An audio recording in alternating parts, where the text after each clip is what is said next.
Alright, Ian, the next thing we're going to talk about are some dynamic balance exercises. It's very important to incorporate this type of training into not only your injury prevention and rehab, but it's also great for just general conditioning of the tennis athlete. When you're reacting, you're stretching for to receive a serve, or you're trying to reach a ball, you want to be able to be under control and you want to be balanced so that once you get to it, you can stop, change direction, and come the other way quickly. Absolutely. Rather than losing balance, falling over. So you want to train your body to be stable in multiple body positions and movement patterns.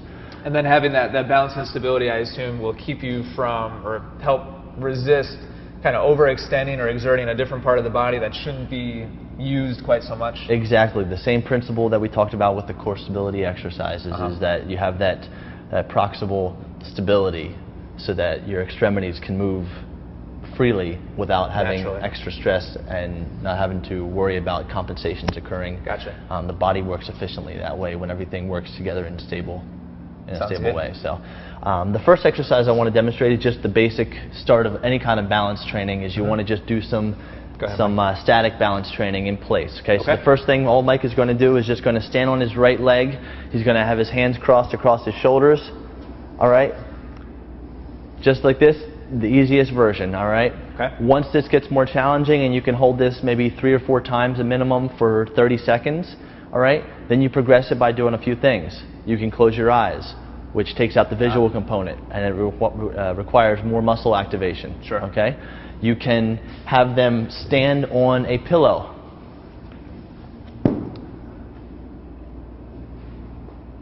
This makes it a little bit less stable. Exactly, changing the surface. Also, barefoot is more challenging than with the shoes on. Okay. All right?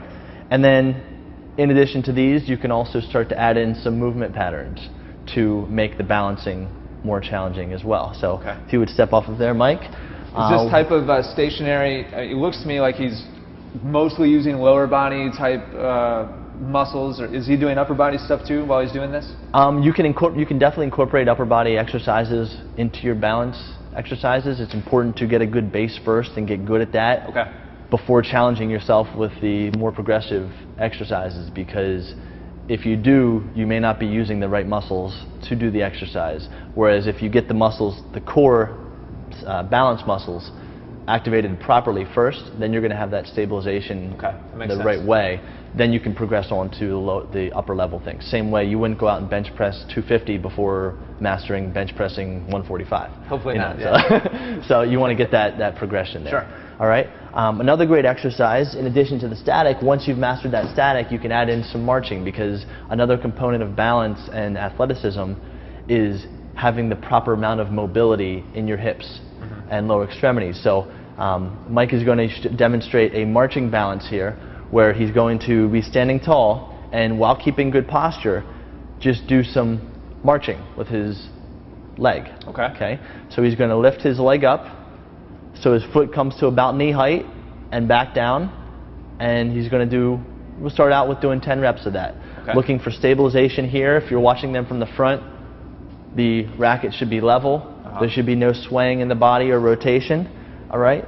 And this is working on some unilateral stabilization, but also hip mobility. A lot of, especially older athletes, as they age, they start to lose hip mobility, and as they're coming up, their foot may come up and out to the side.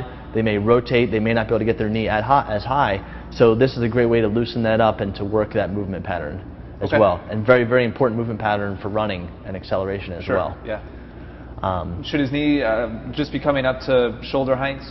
That's the range of motion? Good base, we usually tell people, is foot to the opposite knee. Waist height. I said shoulder, didn't I? Waist height, foot to opposite knee.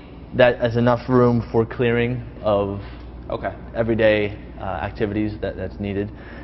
So that's what you would look for. And again, you look for symmetry right to left. You want to make sure that if one leg is harder to do this on than the other leg, then you want to work that side even more to catch it up to the other side, so that there is balance. And this is such an important component of rehab and injury prevention for foot and ankle problems, knee problems, and even shoulder problems. Again, if you don't have that stability down here, your rotator cuff muscles are going to have to work harder to decelerate and to change direction of your arm and your racket. So it's important to have everything working properly in the core and the lower extremity as well. Am I correct in assuming, you just mentioned that if one side is weaker, you should spend more time on that side? Am I correct in assuming that that basically applies for all the exercises you're showing us, like the side planks, etc.? Absolutely. Okay. You want to make sure you don't want to do just one side. You want to still work both sides, but maybe if there is a significant deficit, you do one set on the right, which is the good side, and you do 3 sets on the left. Okay.